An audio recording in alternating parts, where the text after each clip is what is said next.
Hello and welcome to Attention Span Labs. I'm your host, Michael A. DiBaggio. Today I'm going to do something I don't think I've ever done on this channel, which is to film what I'm actually working at something rather than show you the finished product. I'm going to be building these Byzantine corsores, if that's how you say it, from the Deus Volt line from Fireforge Games.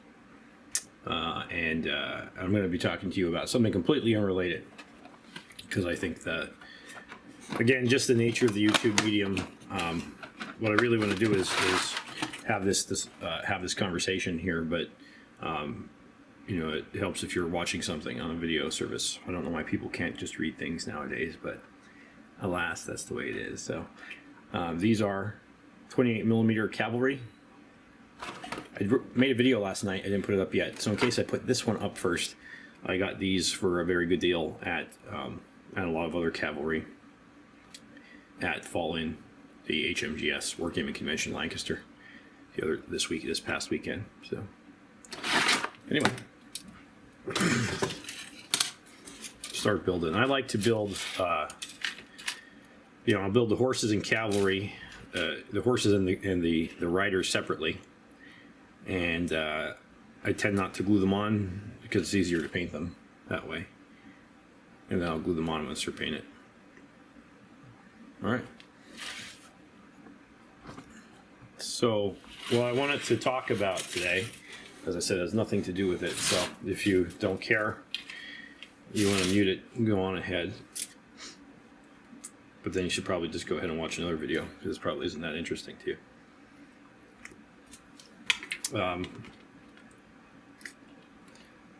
I am, obviously outspoken on many cultural, political, religious matters. And, I've been watching, there's different kinds of armor here. All right, so there's some plate and ring. All right. But I've been watching a bunch of videos and reading some stuff lately on, not just lately, for a long time, on the idea of the sexual politics and the sort of the various crises that we have going on, not just in America but in the West today, in relationships between men and women, with divorce rates, fertility, people not having kids. I have often decried the rise of the childless weirdos, the adults who never grow up, and never have to. But I've been watching Just Pearly Things. And stand by. So every time I try to make one of these darn videos, someone's calling me or messaging me. I'm going to put this towel down here so you can better see the miniatures.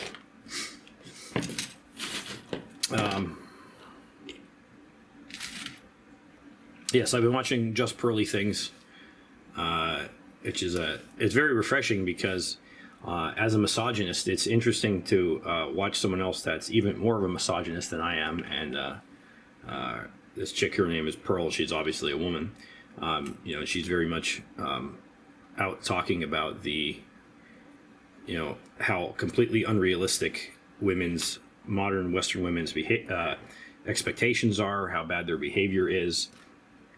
And sort of the raw deal men get in the world, and she's very in favor of what's called MGTOW, that's MGTOW, which stands for Men Going Their Own Way. And she does a lot of videos. She did several videos recently about tradcons and why they're wrong, and tradcon being a traditionalist conservative, so-called. And so this video is both about why the tradcons and MGTOW are wrong. And of course, the leftist progressive sexual revolutionaries are wrong, but that goes without saying, right? But there's something else very much a problem here that nobody's addressing. So first, let's talk about the traditionalist conservatives. And she was talking about like the people from the Daily Wire in particular, like the Ben Shapiro's, the Andrew Klavan's, the Matt Walsh's, people like that, Candace Owens, the Jordan Peterson to go out, and they've come out against, they're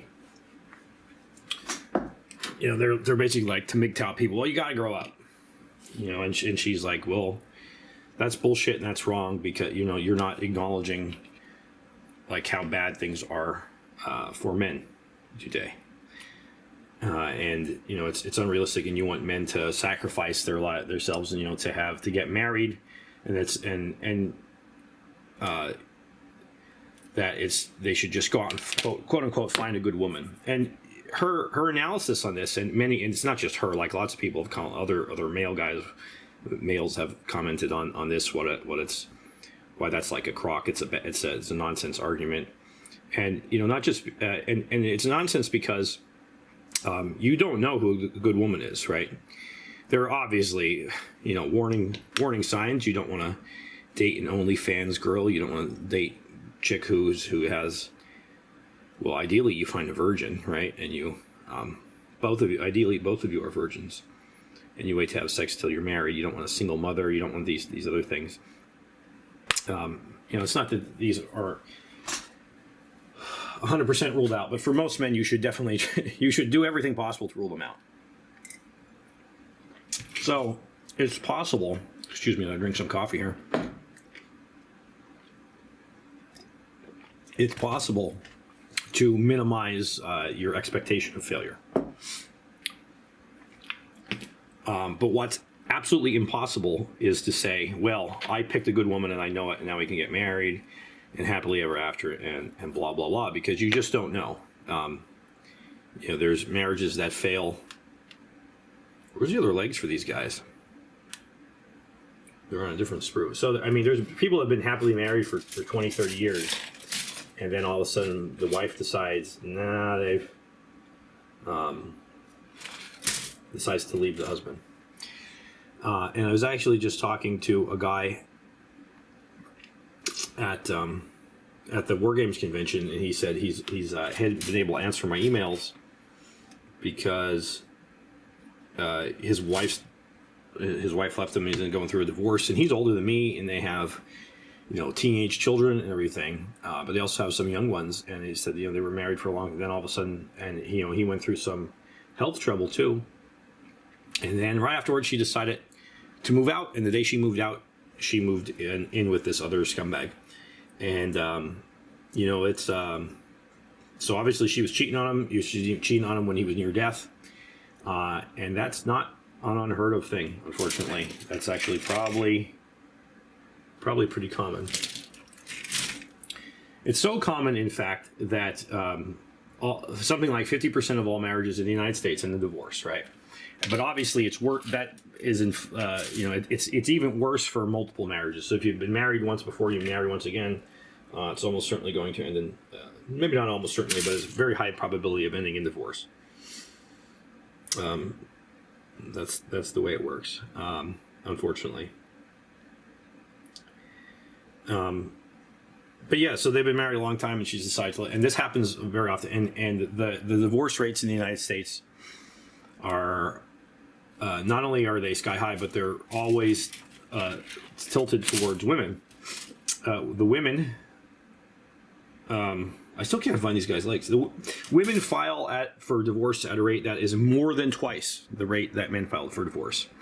It's 70-30. 70% of all divorces are initiated by women. So you could say, well, just because they're filing for it doesn't mean that they're the ones that are, they're not necessarily the ones that are causing it. But yes, that's almost certainly the case, right? I think it's probably true that women cheat more. So, my own parents went through a divorce. It was definitely a thing initiated by my mother. And it has that color. Oh, so the legs were on the other side. So has that colored my expectation? Yes, it certainly has. But it's okay to have your experiences, to be jaded by your experiences if your experiences are genuine, right? And if you understand, like, it's not just purely my experiences doing this, but it's You know, it's a recognition of that. That's how the real world is. So they're totally right on that, and it's the idea that, oh, you just find a good woman, and that's nonsense, because you don't know, you know. It's especially hard for men today, many of whom were unfortunately raised by single women, and that's ruined them. Men and women that are raised by a single parent, but particularly a single mother, it's bad. It's a disaster, right? It shouldn't be. It should not be. But it's particularly harmful when the women are raising them. I use Tester's model glue here, liquid cement, for these guys. Just because, I don't know, it seems to grip better initially to start. It doesn't hold as well as super glue. Anyway, I really like that head. Let's see. I like the kind of masked heads. They're cool. Yeah, I'll give them that head, whatever. The problem is now I believe my wife is a good woman. My wife certainly seems to be a better person than I am. She's patient, long-suffering. She's feminine in the in the important feminine way. She takes care of her children. She does not work outside the house. She used to, but then I said it's better off if you just stay home. She's accepted that. She prefers it. She's a good mother. She's a loving mother. She's a loving wife. She's supportive. But I thought she was pretty good to start. Otherwise, I wouldn't have married her. But did I actually 100% know that when we got married? Absolutely not. I had a good guess. I thought I had pretty good odds. And I'm not, I don't mean to say that, not casting any aspersions on my wife, or that I think she might do anything like this. I don't think she would. But, we're not dead yet either, right? So we haven't gone through a full life's marriage. But I expect that. I expect that. Let me zoom in a bit. Maybe that'll help.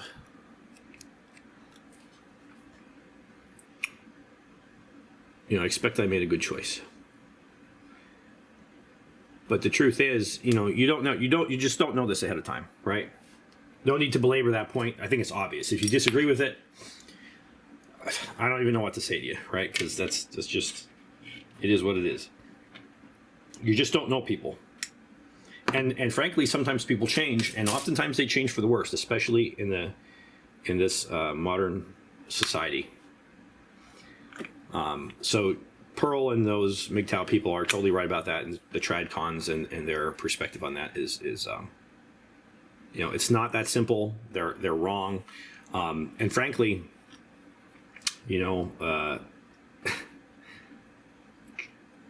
conservatives in general in the U.S. in the West are shills. They're not really conservative, right? Your average, like I don't describe myself as conservative or libertarian or anything anymore.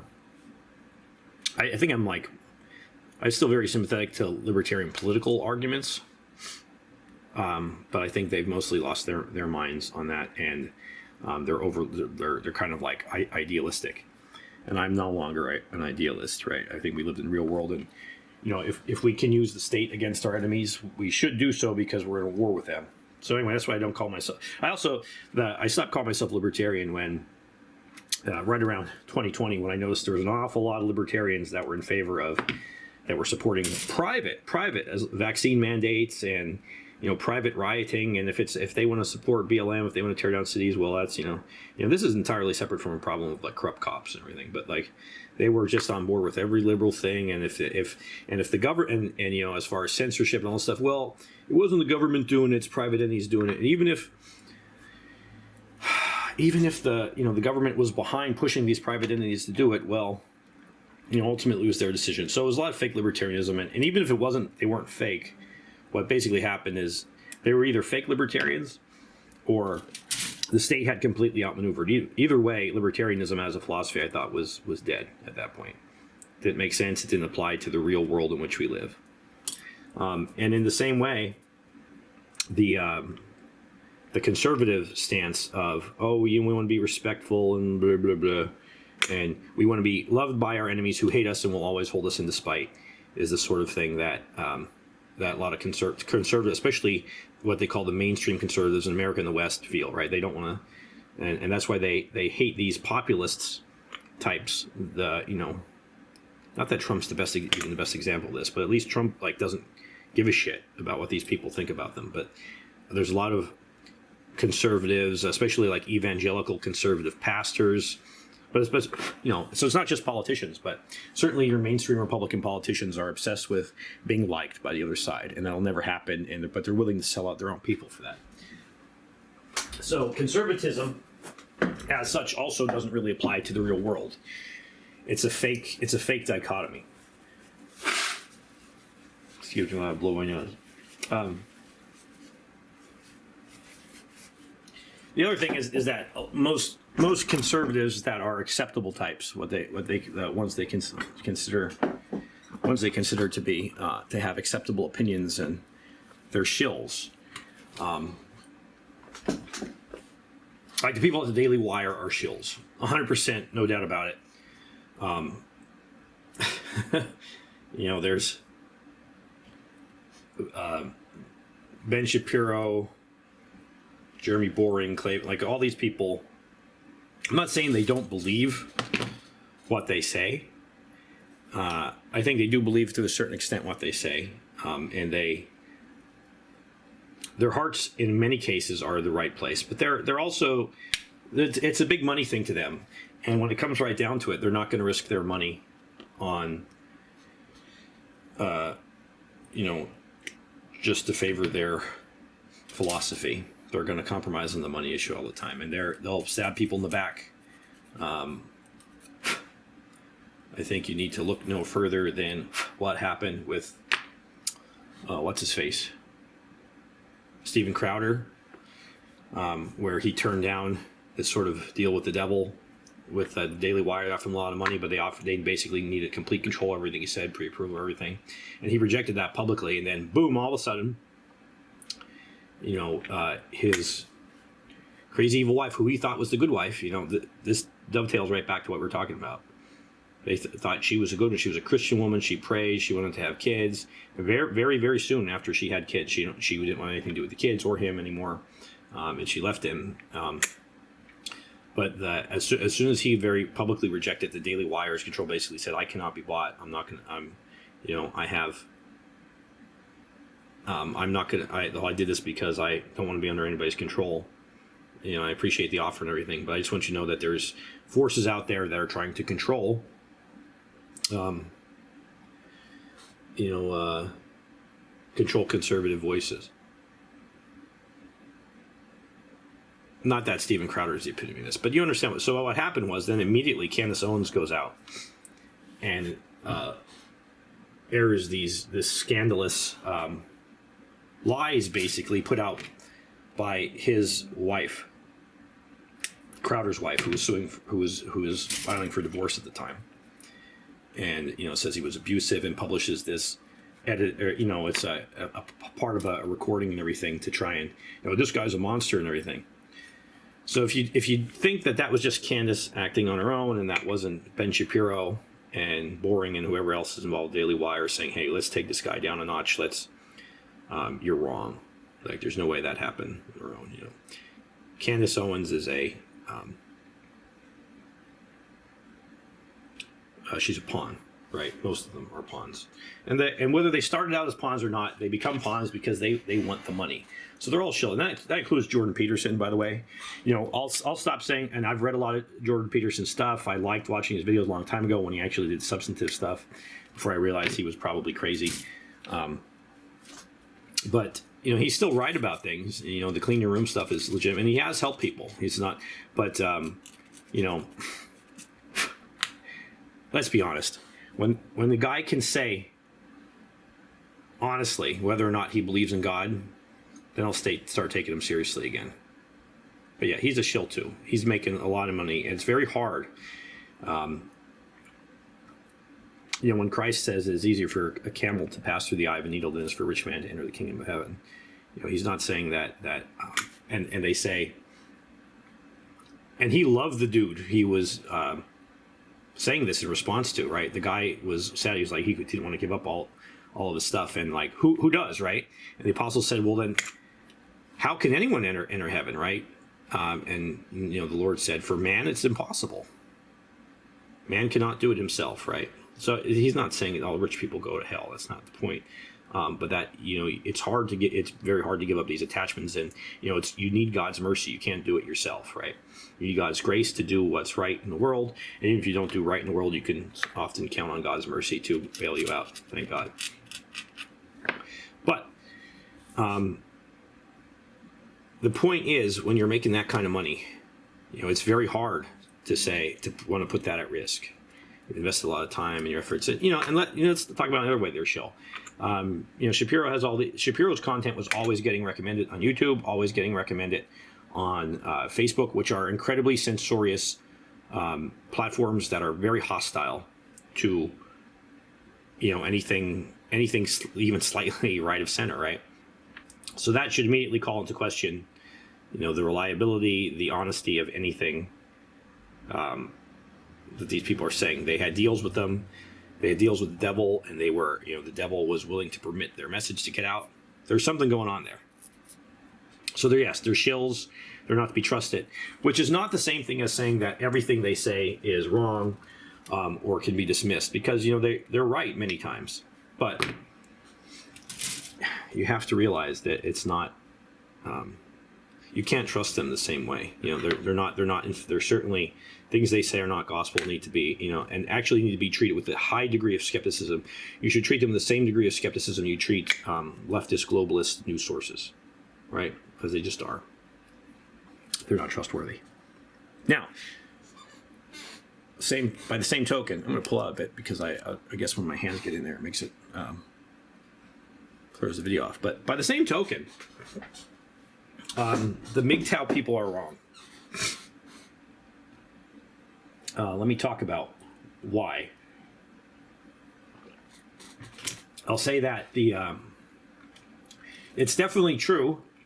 There are complaints about the way the legal system, the economic system, the expectations of society itself are completely out of whack and are basically unchangeable. There's no individual force you can use to change them. You know, men tend to lose everything in a divorce, even though they don't initiate it. They're usually not the ones responsible for it, but they'll lose anything. They'll lose their money. They'll lose their homes. Sometimes they go to jail because they end up getting divorced and they can't pay these ridiculous, you know, child support and alimony. And the same thing does not happen to women.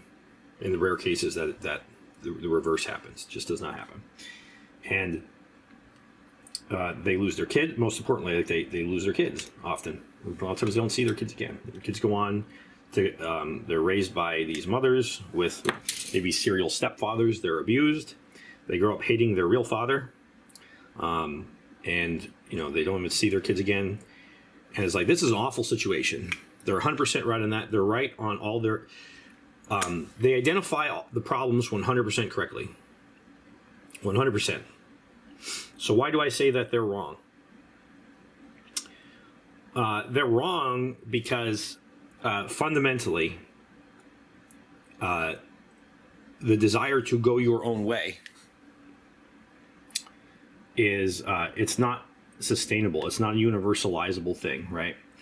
You get some people who go their own way and stop marrying, stop having kids, stop reproducing. This is the key. They're not reproducing the next generation of humans. If everybody does that, we're dead. I don't mean we're dead in a figurative sense. I mean we're literally dead. I mean the human race ceases to exist. So at the bottom line of it is that even though the deck is stacked against men, and it absolutely is in the modern day, we sort of have, I don't know how else to put this, like men have obligations and duties. Humans do. You know, God has rights, men have duties. But men in particular, they have a duty to suffer, if necessary, for the preservation and continual survival of the human race. It's not, you can say that's not fair. I don't care if it's not fair. That's reality. Women have an obligation to sacrifice as well. And they'll say, well, women are not living up to their obligation. I say 100% that in a general term, there are women that sacrifice and there are men that don't sacrifice. So as a general, they are correct about this. There's no doubt about it. Nevertheless, just because one side, when what's at stake is the survival of the human race, you can't just say, well, the other side's not living up to their bargain, so I'm not going to live up to mine, because then the jig's up for everybody.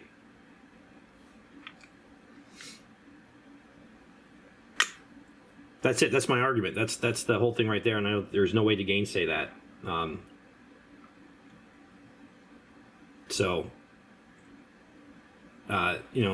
can go on and elaborate more, but when you're not having kids is basically worshiping God, being obedient to God, whose command is to be fruitful and multiply, right?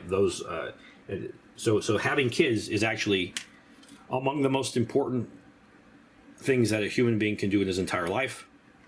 It's right up there. It's among the most. It's right up there. It's probably the most important physical act that you can do. If you can't do it because of some medical reason, it's not your fault. You're not worthless. But the continuation of the human race is the greatest thing that most people will ever do. None of the things that people do in their life, unless they're even very famous people, their memory may be forgotten.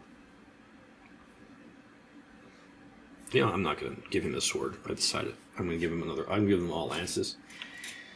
Even very famous people can be forgotten. But even if people forget your name, and they'll never know that you existed per se, right? Your descendants know that you existed. You had to exist for them to be around. And not only that, but you had to make the choice to sacrifice and give them life. So that's the most important thing people can do, and it really doesn't matter if women aren't up to it. Now, what I'm not saying to you that you should just go out willy-nilly and knock up broads, because that's wrong. It's wrong. It's stupid. It's dangerous. It's risky. You don't need to do that. It's unnecessary. Don't do it. Right? That's not what I'm talking about. Let's not make a straw man of my argument here. But I'm saying the generalized idea that men, as a rule, should avoid marriage. They should avoid having kids because, all the bad things that can happen to them. That's not a manly philosophy. It's actually much more, you can describe feminism, you can describe the sexual revolution as women going their own way. And we've had that for 60 years, and it's not good. It has actually led to the ruin of our civilization. The other thing that, they say, well, it's not forever. When marriage rates improve, when women are better, and so forth, right? But if nobody marries, you're never going to know if marriage rates improve, right? And what if women improve and then men still, have decided that they still don't want anything to do? They just want to bang them and, that and not get married, not commit to anything. Then you have the same problem, but in reverse. We're very, very far from that. But it's the masculine, there's a normal masculine desire to have children, to raise a family, protect the family. God put that in us for a reason. Just because modern society has discouraged that, and especially basically destroyed that impulse among young women, many women, or not even young women, but certainly from their 30s on, for the most part in the U.S. and in Europe. Who knows what the younger generations will do? But we have an obligation to take the risk if it's a reasonable risk, right? So you still don't want to, you don't want to try to hook up with a porn star or someone who's an OnlyFans chick or feminist. Still beware of danger here. You don't want to take you don't want to take unnecessary risks, right? And you don't, but you should not, as a rule, say, I just don't want anything to do with women, I'm not interested in pursuing women except maybe to screw them once in a while.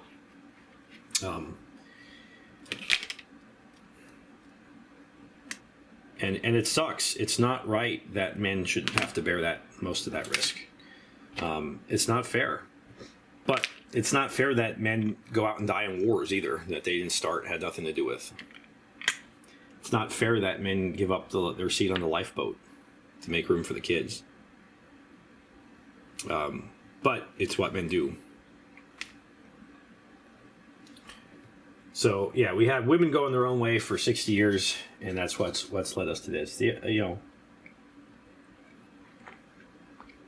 So what is the alternative? If I'm saying that, both that you should not look to go and just use women and fornicate with them and treat them like crap because despite everything going on, but also that you should to try to marry, but be very careful who you marry. And the implication there is that for some people are not going to be able to find a mate to marry. Sometimes it's not their fault. Sometimes, but whatever. Nobody's perfect, but. The reality is a lot of you won't, because of the damage done to modern women. They're most American women above a certain age are unmarriageable. And I'll even go so far as to say that you should probably not marry them because they're poisoned. They're poisoned by the culture. They have ridiculous expectations, the extreme hypergamy. They're narcissists. All these things are true. They don't want children. You should definitely never marry someone who does. Actually, if you or your spouse don't want children, why'd you get married? Doesn't make sense. Doesn't make sense at all. No point in doing it. That's just another reason why there should never have been any kind of pretext of allowing quote unquote homosexual marriage. Absolutely ridiculous. But regardless. Is this going to stay? Yes, it is. So you do understanding that, yeah, okay. A lot of people are not going to get married. A lot of men, because there's just not enough marriageable women around. I'm not saying you go and just marry anybody and take your chances. I'm not saying to do that either. So what's the other option? It's certainly not to go fornicating and refusing commitment. Instead of men going their own way doesn't work. Women going their own way doesn't work. You should go God's way. This ultimately is the only way any of us can ever go, whether we're married or clergy or celibate, single, whatever it is, whatever your vocation in life is. But what I will suggest to you that if you go a certain age and you can't find a marriageable woman, or you've been hurt too badly and you can't, you can't, or after maybe you've gone through a divorce, and my sympathy is with you, very much so. Like I said, my own family was broken up. My childhood family, when I was broken up by divorce when I was a teenager. It's not good. But what you can do, instead of being a cad, you can devote your life to God. This is true of women as well, right? If your husband left you, you don't have to go searching for, baby daddies or try to take your old worn out ass on OnlyFans. Devote your life to God. We don't do it too much anymore, but monks are. Not to say not all monks are priests, you understand, but like you can be a monk, you can be a celibate brother who devotes your life to prayer. You say, "Oh, that life's not for me." It's like, well, it may not be. It's not for everybody. It's definitely not for everybody. It's hard work. It's fasting. It's work. It's prayer. It's forgiving people. It's being at peace. It's thinking about others over yourself. But if you can't devote yourself to a family, you can devote yourself to the family of God and to the salvation of souls. And I think that's what you should do. I think that's what we should all do. Not everybody has to be a monk to do that, but I'm not saying you actually have to go out and join a monastery or go out to the desert. Like, you could, but find your spiritual father, talk to them about it.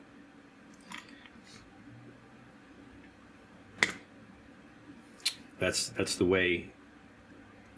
That's how we have to go forward as a civilization to recover, for things to start being good again.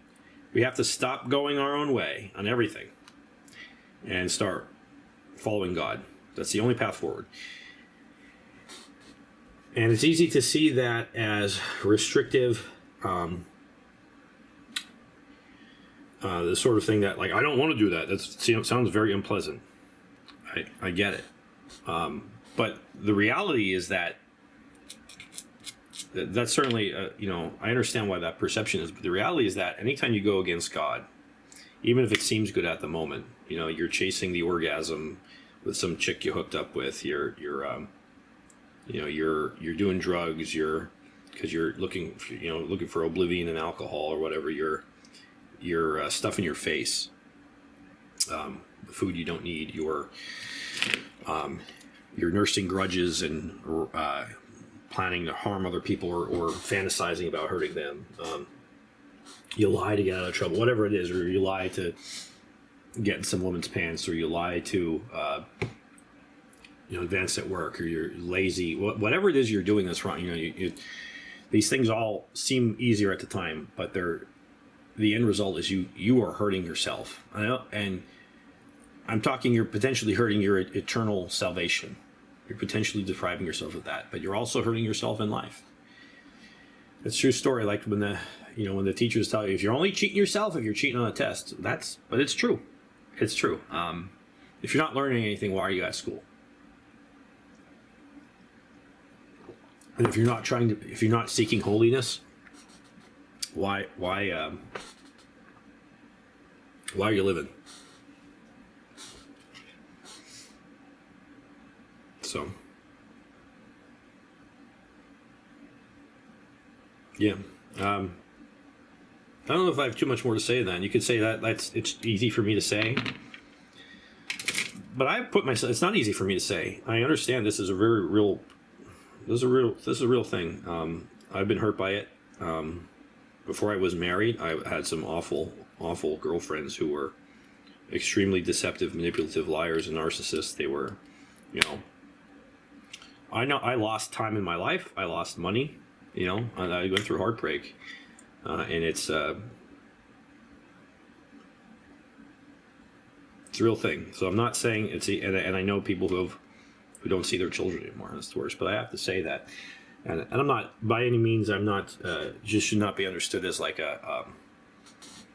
insulting my wife or anything like that, or even like I'm thinking about it, she would do this, but I don't think she would. But like if hypothetically she were one day picked up and like disappeared, just completely disappeared, and I never even knew where the kids were, that would crush me. I would be furious. I would not be able to lay that aside easily or at all. I would be inconsolate but nevertheless, even if I knew 100% that was going to happen, I would still rather have had my children, who I love and know that they could have a chance at something better, at a good life, at a holy life, and to exist and be brought into union with God and live for eternity. And to have children of their own and to find love and happiness and joy in the natural world and their hobbies and in their friendships, find consolation and joy in human kindness, the companionship of their pets, the fresh air and sunshine. I would never say that, well, that makes anything okay, because good things don't make bad things okay. They don't excuse bad things, but the good things are worth risking the bad things. So that's pretty much all I have to say today. I'm seeing it going on for about 36 minutes here. Anyway, there's some of the cavalry I normally finish these a lot faster when I'm not talking to someone. But that's my thoughts on that. Let me know what you think. Have I missed something in the analysis? Can I help you in some way? And I don't think I have all the answers. I know I don't. I'm I have a lot of problems, but a lot of things I've done wrong. But hopefully I've helped you in some way. God bless you, and Attention Span Lab signing off.